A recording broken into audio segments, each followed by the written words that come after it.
ನಾಗರಾಜ್ ಅವರು ಸರ್ ನಮಸ್ಕಾರ. ಈಗ ಈ ವಿಚಾರ ಎಲ್ಲವೂ ಕೂಡ ನಿಮಗೆ ಗೊತ್ತಾಗಿದೆ ನೋಡಿ. ಇಂಥ ಒಂದು ಒಳ್ಳೆಯ ಕಾರ್ಯಕ್ರಮ ನಡೀತಾ ಇರುತ್ತೆ, ಆದರೆ ಆಯೋಜಕರು ಮಾಡುವಂಥ ಕೆಲವೊಂದು ತಪ್ಪುಗಳಿಂದಾಗಿ ಎಲ್ಲ ಒಂದು ಕಡೆ ಆ ಕಾರ್ಯಕ್ರಮಕ್ಕೆ ಬ್ರೇಕ್ ಬಿದ್ದುಬಿಡ್ತಾ ಅನ್ನೋ ಪ್ರಶ್ನೆ ಉದ್ಭವ ಆಗುತ್ತೆ. ಸೊ ಈಗ ಈ ಪ್ರಕರಣದ ಈ ವಿಚಾರವಾಗಿ ಈಗ ಪೊಲೀಸ್ ಇಲಾಖೆಯ ಮೇಲೆ ಯಾವ ರೀತಿಯಾಗಿ ಜವಾಬ್ದಾರಿ ಇರ್ತಿತ್ತು, ಈಗ ಪೊಲೀಸ್ ಇಲಾಖೆಯ ಜವಾಬ್ದಾರಿ ಏನಾಗಿರುತ್ತೆ ನೋಡಿ. ಬೇಸಿಕ್ಕಾಗಿ ಕಮರ್ಷಿಯಲ್ ಆ್ಯಕ್ಟಿವಿಟೀಸ್ ಮಾಡಬೇಕಾದ್ರೆ ಮನೋರಂಜನೆ ಕೂಡ ಒಂದು ರೀತಿಯ ಪಬ್ಲಿಕ್ ಅಮ್ಯೂಸ್ಮೆಂಟೇ, ಅದು ಕೂಡ ಒಂದು ಕಮರ್ಷಿಯಲ್ ಆ್ಯಕ್ಟಿವಿಟಿನೇ. ಅದರಲ್ಲೂ ಒಂದು ಅಗ್ರಿಕಲ್ಚರ್ ಲ್ಯಾಂಡಿಂದ ಕಮರ್ಷಿಯಲ್ ಮಾಡಬೇಕಾದ್ರೆ ಸಾಕಷ್ಟು ನಿಯಮಗಳಿದೆ ಲ್ಯಾಂಡ್ ಲಾದಲ್ಲಿ, ಆ ಕಾನೂನು ಪ್ರಕಾರನೇ ಮಾಡಬೇಕು. ಒಂದು ಹಾಗೆ ಮಾಡಿದಂಥ ಜಾಗದಲ್ಲಿ ಯೋಗ್ಯವಾಗಿದೆಯಾ ಅದು ಆ ಕಾರ್ಯ ಮಾಡಲಿಕ್ಕೆ. ಇವ್ರದ್ದು ಸ್ಟುಡಿಯೋ ನಿರ್ಮಿಸಿದ್ದಾರೆ. ನಾನು ನಿಮಗೆ ಒಂದು ನಮ್ಮ ಕಾಲದ ಒಂದು ಹಳೆಯ ಉದಾಹರಣೆ ಕೊಡಬೇಕಾದ್ರೆ, ಮೈಸೂರಲ್ಲಿ ಒಂದು ಸ್ಟುಡಿಯೋದಲ್ಲಿ ಸೋರ್ಡ್ ಆಫ್ ಟಿಪ್ಪು ಅಂತ ಶೂಟ್ ಮಾಡ್ತಾಯಿದ್ರು. ಯಾರು ಅಲ್ಲ, ಏನು ವಿಶ್ರಾಂತ ನಟ ಸಂಜಯ್ ಖಾನ್ ಅವರು. ಅಲ್ಲಿ ಬೆಂಕಿ ಬಿತ್ತು, ಸಾಕಷ್ಟು ಜನ ಸತ್ತರು. ಅವ್ರಿಗೂ ಕೂಡ 90% ಬನ್ಸಾಯಿತು. ಆದರೂ ಒಂದು ರೀತಿಯ ಮಿರಾಕಲ್ ಟೈಪು ಅವರು ಬದುಕಿ ಬಂದರು. ಆಗ ಎಲ್ಲ ಇದ್ದು ಕೂಡ ಅಷ್ಟೊಂದು ಅನಾಹುತ ಆಗಿದೆ ಅಂದರೆ ಏನೂ ಇಲ್ಲದೆ ಏನಾಗ್ಬೋದು. ಇವ್ರದ್ದು ಕೂಡ ನಾನು ಹಿಸ್ಟ್ರಿ ಕೇಳಿದೆ. ಹಿಂದೆ ಏನು ಆ ಫಿಲ್ಮ್ ಸಿಟಿ ಅಂತ ಇದೆ ರಾಮನಗರದ ಹತ್ರ, ಅಲ್ಲಿ ಶೂಟ್ ಮಾಡಿದಂತೆ, ಅಲ್ಲೂ ಕೂಡ ಬೆಂಕಿ ಬಿದ್ದಿದೆ. ಈಗಿರುವಾಗ ಹೌದು, ಈಗಿರುವಾಗ ಏನಾಗಿದೆ, ಯಾರು ಅಥಾರಿಟಿ ಇದ್ದಾರೆ, conversion from agriculture to non agriculture, ಅದು ಇಸ್ ಕಮರ್ಷಿಯಲ್, ಜೊತೆಗೆ ಈ ಪರ್ಪಸ್ಗೆ ಇದು ನಾನಾ ಇಲಾಖೆಗಳ ಒಂದು ಪರ್ಮಿಷನ್ ಬೇಕಾಗುತ್ತೆ. ಇದೊಂದು ಅಮ್ಯೂಸ್ಮೆಂಟ್ ಪ್ಲೇಸ್ ಅಂತ ತೊಗೊಳ್ಬೋದು. ಅಮ್ಯೂಸ್ಮೆಂಟ್ ಅಂತಂದರೆ ಪೊಲೀಸರು ಇಂಟರ್ಫಿಯರ್ ಆಗೇ ಆಗ್ತಾರೆ. ಅವ್ರದ್ದು ಲೈಸೆನ್ಸಿಂಗು ಮತ್ತು ಇದೆಲ್ಲ ಪ್ರೊಸೀಜರ್ಗೆ ನೋ ಅಬ್ಜೆಕ್ಷನ್ ಬೇಕಾಗುತ್ತೆ. ಪೊಲೀಸ್ ಎಂಟ್ರಿ ಆಗ್ಬೋದು. ಈಗ ಅವರೇನೆ ಪೊಲೀಸರು ಎಂಟ್ರಿ ಆಗ್ಬೋದು. ಈ ಥರ ಆ್ಯಕ್ಟಿವಿಟೀಸ್ ಮಾಡ್ತಾ ಇರ್ಬೇಕಾದ್ರೆ ಯಾವುದೇ ಅನುಮತಿ ತೊಗೊಂಡಿಲ್ಲ, ಒಂದು ಪ್ರಿವೆಂಟಿವ್ ಮೆಜರ್ಸ್ ತೊಗೊಂಡಿಲ್ಲ. ಈಗ ಆಕಸ್ಮಿಕವಾಗಿ ಬೆಂಕಿ ಬಿದ್ದರೆ ಏನು ಮಾಡಬೇಕು, ಅವ್ರಿಗೆ ಏನು ರೀಚ್ ಆಗುತ್ತಾ, ಅಥವಾ ಆ ಥರ ಒಂದು ಫೆಸಿಲಿಟೀಸ್ ಇತ್ತಾ, ಆ ಥರ ಎಕ್ಸ್ಪರ್ಟ್ಸ್ ಇದ್ರ ಆ ಜಾಗದಲ್ಲಿ, ಇದನ್ನೆಲ್ಲ ನೋಡಬೇಕಾಗುತ್ತೆ, ನೋಡಲೇಬೇಕು. ಈಗ ನೀವು ಇತ್ತೀಚೆಗೆ ನೋಡಿದ್ರೆ ಇಲ್ಲಿ ಹತ್ತಿಬೆಲೆಯಲ್ಲಿ ಒಂದು ಫೈರ್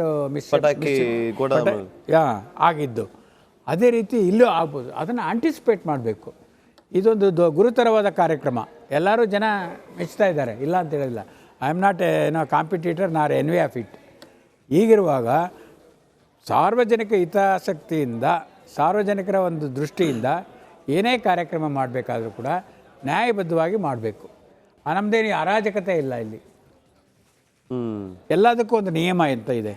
ನಿಯಮ ಇಲ್ಲಿರೋದು, ನೀವು ಏನೋ ಒಂದು ಕಮರ್ಷಿಯಲ್ ಪ್ಲೇಸಲ್ಲಿ ಯಾವ ರೀತಿಯ ಪ್ರಿಕಾಷನ್ಸ್ ತೊಗೊಳ್ಬೇಕಾಗಿತ್ತೋ ಆ ಥರ ತೊಗೊಳ್ಬೇಕಾಗಿತ್ತು. ನೋಡಿ, ಈಗ ಅಟ್ಲೀಸ್ಟ್ ಈಗ ಯಾರೊಬ್ಬರು ದೊಡ್ಡ ದೊಡ್ಡ ನಟರೆಲ್ಲ ಬರ್ತಿರ್ತಾರೆ, ಅಲ್ಲಿಗೆ ಬಂದಂಥ ಸಂದರ್ಭದಲ್ಲಿ ಕ್ರೌಡ್ ಏನಾದ್ರು ಸೇರಿಕೊಂಡ್ರೆ, ಅಲ್ಲೇನಾದ್ರು ಸ್ವಲ್ಪ ಏನಾದ್ರು ಗಲಾಟೆ ಆಗಿ ಗಲಭೆ ಆದರೆ ಪ್ರಶ್ನೆ ಮಾಡೋದು ಪೊಲೀಸವ್ರನ್ನ. ಕ್ರೌಡ್ ಏನು ಬೇಡ, ನಾನು ಹೇಳೋದು ಆ ಎಸ್ಟಾಬ್ಲಿಷ್ಮೆಂಟು ಎಷ್ಟೊಂದು ಈಗ ನಿಮ್ಮದೊಂದು ಸ್ಟುಡಿಯೋ ನೋಡಿದ್ರೆ ಎಷ್ಟೊಂದು ಎಸ್ಟಾಬ್ಲಿಷ್ಮೆಂಟ್ ಇದೆ.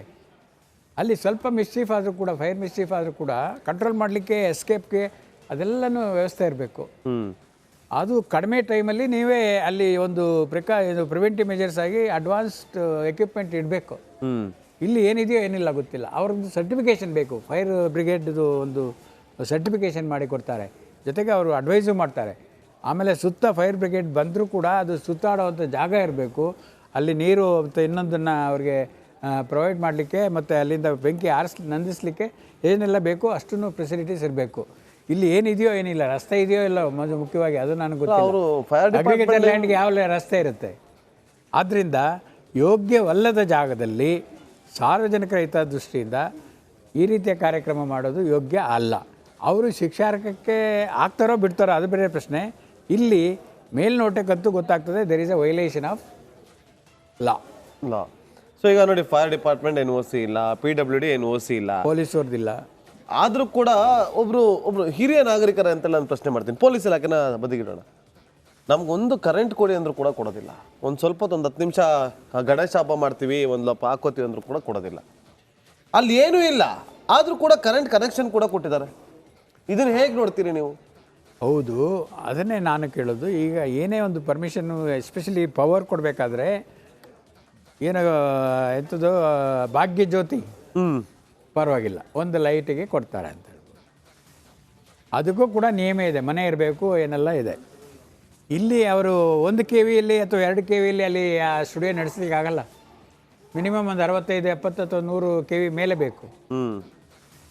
ನಿಮಗೆ ಗೊತ್ತಿದೆ ಎಷ್ಟೊಂದು ಎಕ್ವಿಪ್ಮೆಂಟ್ ಅಲ್ಲಿ ಇಟ್ಟಿರ್ತಾರೆ, ಅದನ್ನೆಲ್ಲ ಬಳಸ್ತಾರೆ ಹಾಗೆ ಅಂತೇಳಿ. ಒಂದು ವೇಳೆ ಜನರೇಟರ್ 24/7 ಬಳಸ್ತಾರೆ ಅಂದರೂ ಕೂಡ ಅದು ಕಾಸ್ಟ್ಲಿ ಅಫೇರ್ ಆಗಿಬಿಡುತ್ತೆ ಅವರಿಗೆ.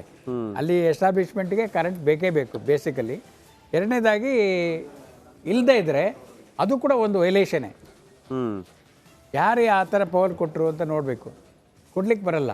ಅದಕ್ಕೆ ಅವ್ರು ಕೇಳೋದು ಪಂಚಾಯತಿ ಡಾಕ್ಯುಮೆಂಟ್ಸು, ಮತ್ತು ಸಂಬಂಧಪಟ್ಟ revenue authorities documents, police documents, ಇದನ್ನೆಲ್ಲ ಕಮರ್ಷಿಯಲ್ ಇದಕ್ಕೆ ಕೊಟ್ಟಿದ್ದಾರಾ ಇಲ್ವಾ ಅಂತ ನೋಡದೆ ಕೊಟ್ಟಿದ್ದರೆ ಅದು ಕೂಡ ಸೀರಿಯಸ್ ವೈಲೇಷನ್ನೇ. ನೀವು ನೋಡಿದರೆ ಇತ್ತೀಚೆಗೆ ಯಾರೋ ಮಾಜಿ ಮುಖ್ಯಮಂತ್ರಿಗಳ ಒಂದು ಎಪಿಸೋಡಲ್ಲಿ ಏನದು ಸ್ಟ್ರೀಟ್ ಲೈಟ್ಸ್ ಇದು ಡೈರೆಕ್ಟಾಗಿ ಪವರ್ ಕನೆಕ್ಷನ್ ತೊಗೊಂಡ್ರು ಅಂತೇಳಿ. ಇದು ಡೈರೆಕ್ಟಾಗಿ ತೊಗೊಳ್ದೇ ಇದ್ದರೂ ಕೂಡ ಇದು ಒಂದು ರೀತಿ violation of serious violation of ಲಾ. ಈಗ ಯಾರ ಮೇಲೆ ಇದು ಕ್ರಮ ಆಗ್ಬೋದು? ಒಂದು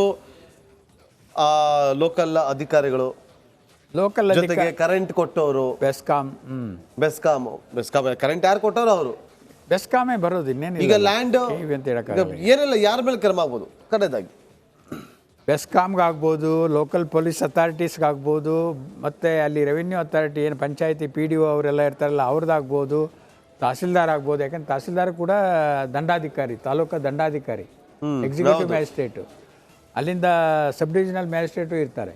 ಇದೆಲ್ಲ ಆಗ್ಬೋದು, ಇವ್ರ ಮೇಲೆಲ್ಲ ಕ್ರಮ ಆಗ್ಬೋದು ಅಂತ ನಾನು ಭಾವಿಸಿದ್ದೀನಿ. ಕಾರಣ ಇದೊಂದು ಗುರುತರವಾದಂಥ ಕಾರ್ಯಕ್ರಮ ಅಲ್ಲಿ ನಡೀತಾ ಇದೆ. ಗುಪ್ತವಾಗಿ ನಡೀತಾ ಏನೋ ಗುಪ್ತವಾಗಿ ನಡೀತಾ ಇದೆ. ಅದು ಗುಪ್ತವಾಗಿ ಯಾವುದು ನಡೆಯೋಕ್ಕಿಲ್ಲ.